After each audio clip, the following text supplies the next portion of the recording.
Configuring pool settings and connecting to virtual desktops. All right, so we've got the very basics of a pool created, and admittedly, though, we've not really done much with the pool.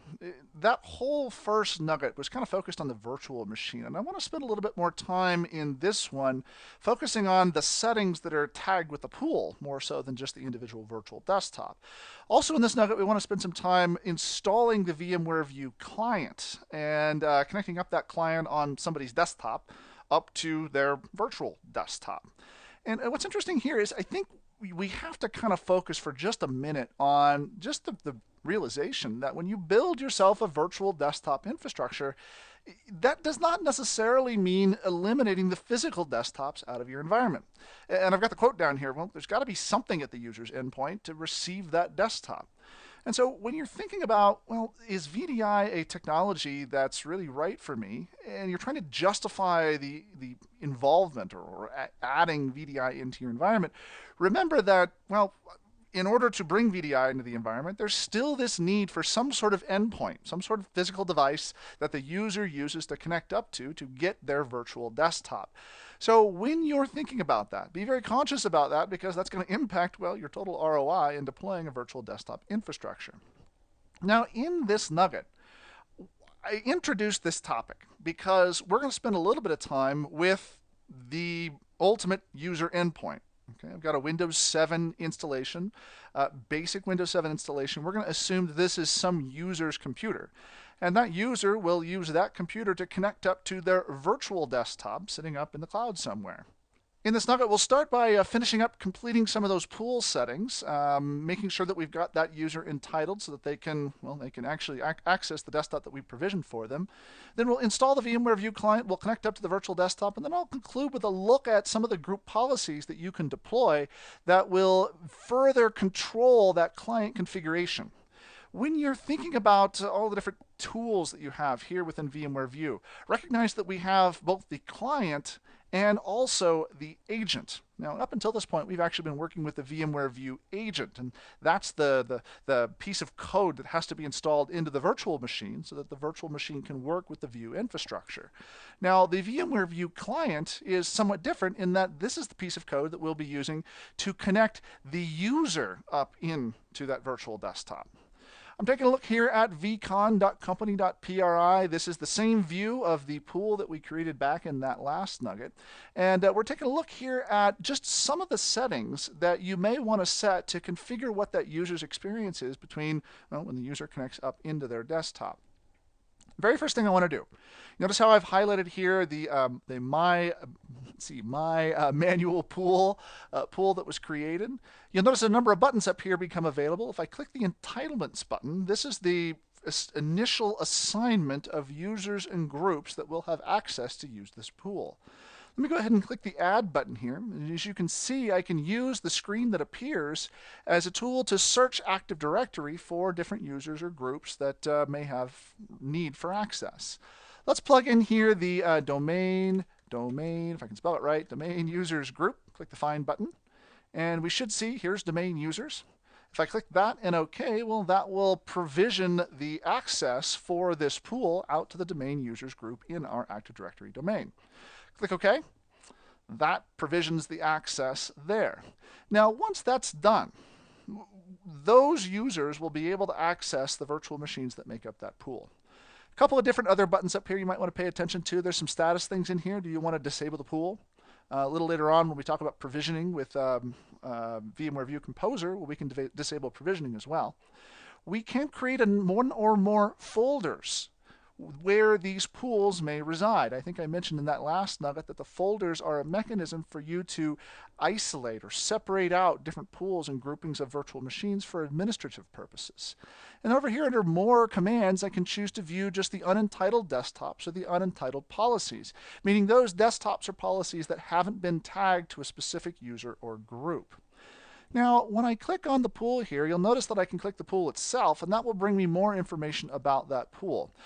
I've already seen a number of these settings. Click the Edit button here, and you should recognize these manual pool settings from what we selected when we were first creating that pool back in the last nugget.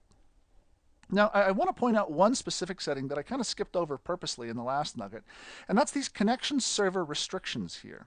You notice if I click Browse that I have the option of selecting whether I want no restrictions or if I want to restrict to specific tags that are assigned to one or more connection servers. Now, these are important because you may have multiple connection servers that exist in your environment. We've already talked about connection servers and then replica connection servers and even security servers that may be sitting out somewhere in our extranet. And these tags provide a mechanism for you to identify which servers you want users to connect to their virtual machines through. You think about that, right? So let's say I have one connection server that's sitting inside of my LAN. I've got another connection server that sits out in a DMZ somewhere. Well, I could potentially tag those servers with different tags. Maybe one is internal and another one is external. So that, well, if I want to make sure or enforce that users connect up to their desktops through a specific view connection server, well, I can do so by using these tags. Now, the question you might be asking is, well, where do the tags get set?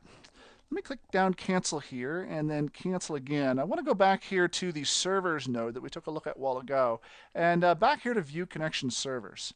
And if I click on view connection servers and choose the edit button, you'll notice that there's a tags item up here. And these tags give me the ability to identify which servers I want to group together. The fact that these are declared as tags is somewhat interesting because I could, for example, separate them out as external versus internal.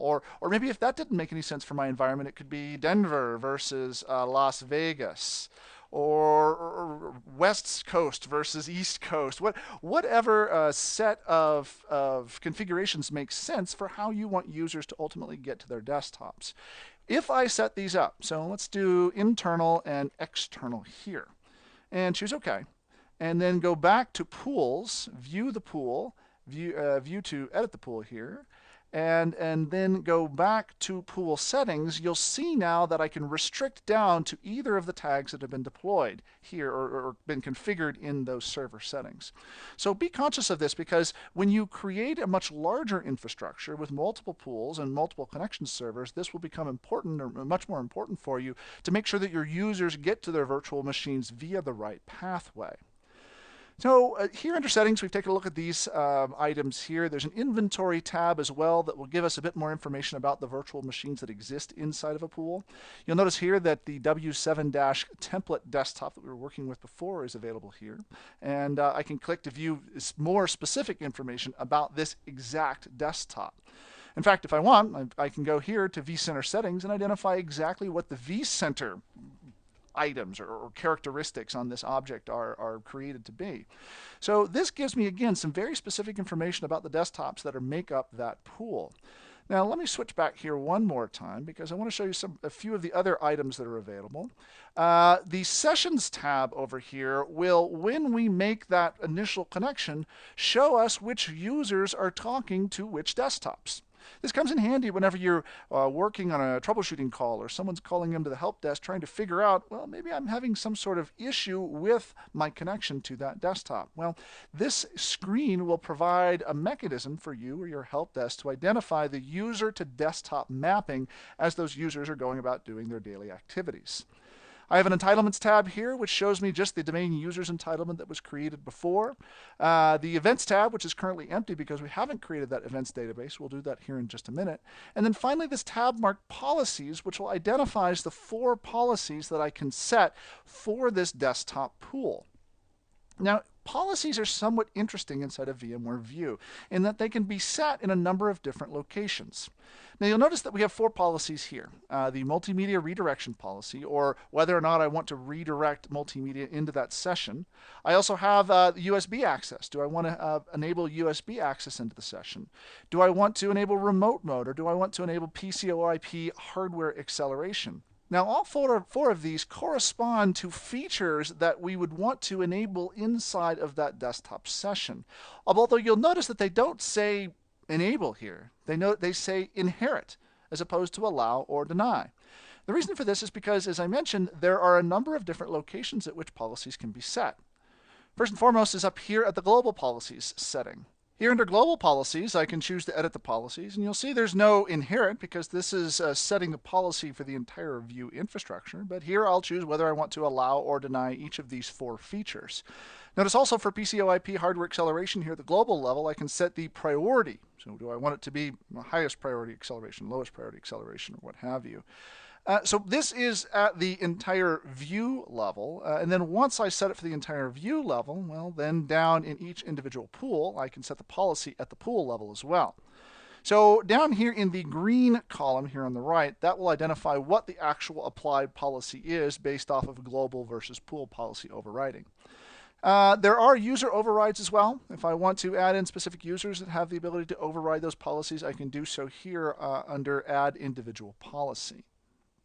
So these are really the settings that are associated with the pool that you need to be aware of. Again, I can disable the pool here within this location, but really kind of some basic stuff here. Compared to some of the other desktop solutions that are out there on the market today, you've got kind of some basic control here over what that user experience settings are going to be, but really the level of granular control is going to be set a bit more through things like group policy. Now we'll get to group policy here in just a minute, but for now what I want to do is actually give you the opportunity to see what this whole experience looks like from the client's perspective. So let's flip over here. I've got a brand new computer called client1.company.pri. And again, basic client desktop. Okay, users got their desktop out sitting out in the cube farms of the world. Here is their desktop. They need to connect up into their virtual desktop that is sitting somewhere inside of the data center. So in order to facilitate that connection, one of the first things you're going to have to do is to launch and run the VMware View client. Now, remember, we have to have some sort of item, object, device sitting at that user's desktop. And in order for the user to connect into their virtual desktop infrastructure, you're going to have to provision the View client in some way to that user. Now, I'm giving you the manual way. Okay, I'm going to show you how to click through the steps here, and there aren't that many to take a look at. But there are also mechanisms to silence this installation so that you can deploy it through, for example, a group policy, or you could deploy it through your application deployment solution, whether it be Config Manager or whatever. Those are available inside of the VMware View Administrator's Guide. Relatively simple thing. I mean, this is a standard installation. There's a couple of silent switches that'll set it to execute in that way.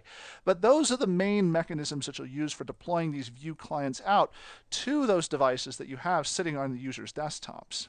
Not much to see here inside of the View client installation. Same typical accepting the licensing agreement, choosing which of the features that we want to have enabled. One feature that's particularly important here is this login as current user feature. So this is effectively your single sign-on functionality here within the View client.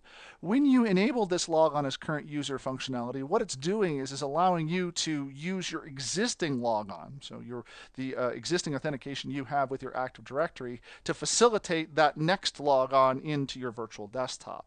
You would want to enable this when you have machines that are, for example, existing inside of your Windows domain. For those that are outside, maybe users' home computers or computers that are owned by other companies, you wouldn't necessarily want to enable this feature, because otherwise it would be the wrong username and password that the users would be logging in with. So I have to plug in here a default View connection server. If I don't plug one in, it'll prompt me for one later, but I'll plug in vcon.company.pri just to make things a little simpler for that user. And choose the next button here. And then this next screen brings forward the selection for how I want that logon as current user checkbox to work. So do I want to show it in the connection dialog, and do I want to set it as the default option? Okay, again, I'm on the same domain here. This computer is on company.pri, and so I'm going to want that to default to logging on as the current user just to streamline the whole experience. Now in this case, I'll create shortcuts in those 2 locations and click to install the client. This client, again, relatively lightweight client. Just like with your remote desktop client, the idea here is that you have a little piece of code that exists on that user's computer that facilitates their connection into their desktop. Installing the client requires a reboot. I'm going to pause the recording really quick so I can complete this reboot. When I come back, we'll actually take a look at what the connection looks like from that user's experience. And we're back. Right, so the VMware View client is installed. I can double click it here to bring it forward. A couple of interesting behaviors as it relates to this VMware View client. So as you can see here, the connection server has been pre-populated, vcon.company.pri. I can log on as the current user, company/gshields. If I choose the options menu down here, I can choose a specific port, or I can leave it blank to use the default port if I want. And you'll notice that I'm using SSL by default. So when you are making that connection to your server and you want to use SSL for encrypting that connection between the client and the server, you have to be aware that you're going to have the right certificate chain, all the different trusts associated with those certificates correctly installed and prepared before that SSL connection to work. So let's see here. I can show you how for it not to work. If I click the connect button here, you'll notice that the default certificate that is available on that View connection server is not trusted by this local computer. And so the credentials are not going to be secure. I can actually view to show the certificate, where you can see that indeed the CA root certificate is not trusted. Now there are a couple of different options you can choose here. One of which is to maybe use group policy to deploy out the certificate into the Trusted Root Certification Authorities store on all of the desktop computers that are going to be running the VMware View client. I'll show you how to do that with group policy here in just a second. For those users, however, that maybe don't get group policy, well, we still have to figure out how to get that certificate available so that we can ensure that the connection is trusted. Now you'll notice here under details, it has all the information associated with the certificate, and I have this copy to file button down here that clicking it launches the Welcome to the Certificate Export Wizard. This wizard brings about a mechanism for you to export out the certificate information and then directly import it into the client. Okay, so I'm just going to choose the basic dir encoded X509 certificate, and I'm going to give it a file name here on the desktop. We'll just call it cert.cer. Choosing next and finish here actually exports out that certificate. Okay, so that certificate is now available here in this location. If I choose, after I export that certificate, I can double click and then click the Install Certificate link to import that certificate back into this local client's certificate store. Okay, this is a lot of steps though. I mean, as you can imagine, your users are probably not going to be fully aware of how to go through all these steps to make this certificate work. So you're probably going to make this whole certificate import process automated, and you can use group policy to do that. Again, I'll show you that here in just a second. What happens, however, if you don't have the certificate trust chain in effect? Let's try to run this again. vcon.company.pri, company/gshields. I hit connect. I cannot verify the identity, and so you'll see that the HTTPS is now actually struck through in my initial connection up to VMware View. So I still can connect to VMware View. It's just that initial authentication is not going to happen over HTTPS. I'm not going to be using SSL. So what do my users see? Okay, there's my manual pool. I can choose a little down button here to connect or to change the display protocol, because if you recall back on those pool settings, I actually am allowing users to choose which display protocol they would use, either PCOIP or Microsoft RDP. Or if I want, I can just connect. If I do connect, I can choose what sort of display I want to make for that connection. Some users prefer to have double desktops. Okay, some prefer to have two different start bars so they can have a visual separation of the inside and the outside desktop. Others prefer to have full screen. I'll show you the large window here so you can see, well, once I make that connection, what do the two different connections look like. There's my connection in. I am now from the outside computer, from the local computer, I'm connected into my inside computer, the virtual machine that I'm deploying via VMware View. And here's all the settings associated with that computer. So this is what the client sees. You know, the client, once they connect in, they can connect up a USB device if they want. There are also some options here for sending Control-Alt-Delete or resetting desktops. Again, all of these are configurable at the pool level. But this is essentially the experience that user is going to see when they connect up into their remote desktop. Now, again, all of these are settings that you can set on behalf of the users if you're using such a functionality like group policy. And it's worth talking about group policy because there are actually a surprising number of settings in group policy that you'll probably want to configure for those users so that they don't have as many options as, well, enough options to hang themselves with, so to speak. let me right click here to create a new group policy object. And let's call this configure VMware view clients. Okay, this is going to be a new group policy. And once I create the group policy, I'm going to go ahead and edit that group policy. And just like before, I've got this this group policy management editor piece up here. Now, what I've done is, out of that group policy files location that we talked about a couple of nuggets ago, I've copied the contents of that folder to this location. So you can see these 6 ADM files that are available here. What I'm going to do is actually import those ADM files into this computer configuration policy as administrative templates. Okay, if I right click and choose Add Remove Templates, choose Add, and then Desktop, and then Group Policy Files, there's the 5 ADM files that I'm worried about for now. That makes them available here as policy templates, and then exposes them here under administrative templates as classic administrative templates. Hit the little plus sign here, and then scroll just a bit to the right so we can see all the things that are available. The one that I'm interested in most at this time is the VMware View Client Configuration Policy file. Okay, a couple different items in here. And I push all this to the end because I wanted you to see, well, I wanted you to see what the user is going to see. And then I wanted to give you the option of enforcing certain settings on behalf of that user. Okay, do you want to disable time zone forwarding? Okay, are you across multiple time zones, and do you want to have the client to have their local time zone or the time zone of the server? Are you tunneling the proxy bypass address list? Are you using a proxy.pack file? So at the client's local site, do they have to have some proxy file that configures their local Internet Explorer proxy? Is there a different URL for client online help? Okay, do you want to create your own URL so that you can point the clients to company-specific information? Do you want to redirect smart card readers? Okay, if users are going to be using local mode, which we'll talk about later, do you want to redirect so their smart card reader will work with local mode? Do you want to delay the start of replications? And then lastly, and honestly one of my more favorite group policy settings, do you want to disable toast notifications? Which, if you're familiar with Microsoft Outlook, and the little thing that pops up in the lower right-hand side of the screen whenever you have new mail, that we call a toast notification because it pops up kind of like a piece of toast. A neat name. There are additionally some scripting definitions here if you want to identify some of the items, and then also some security settings here. Many of these are deprecated. But again, these are really useful for locking down that client so that you can give them the specific configuration that you want. And I highly recommend that you take a look at these before you start deploying any of these things in production. Now, the last piece here that I want to mention, actually one more piece before the last piece, do not forget, if you do deploy these, that there are additional administrative templates here under user settings.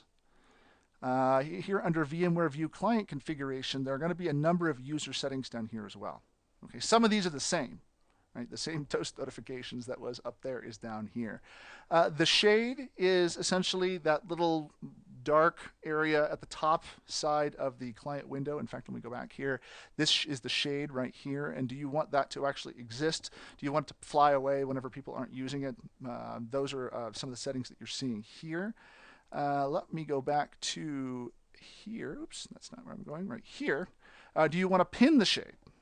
Okay, do you want to check monitor alignment when you're spanning monitors? Do you want to enable multimedia acceleration? Again, all these different settings are available for you.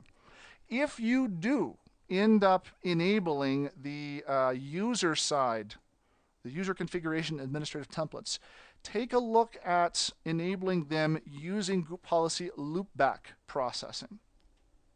Okay, group policy loopback processing is a setting available up here in computer configurations. It's an administrative template.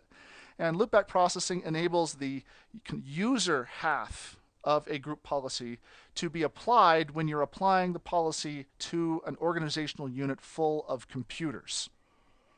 Okay, these will typically be applied to that special OU that we were working with before. If you recall, when we were working under Active Directory users and computers, we created that organizational unit for those View desktops.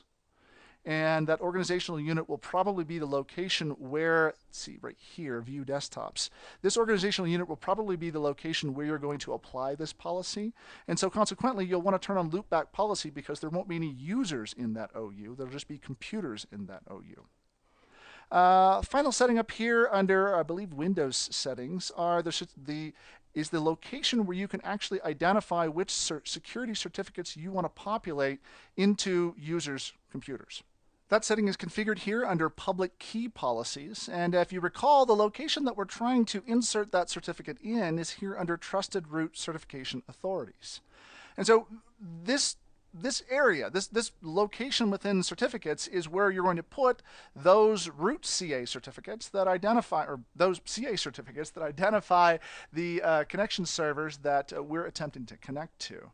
If I right click here and choose import, you'll notice the same certificate import wizard that we saw back on the client, except here instead of importing in the certificate to that one client, we're going to import the certificate into Active Directory, which will eventually allow us to deploy it out via Active Directory group policies.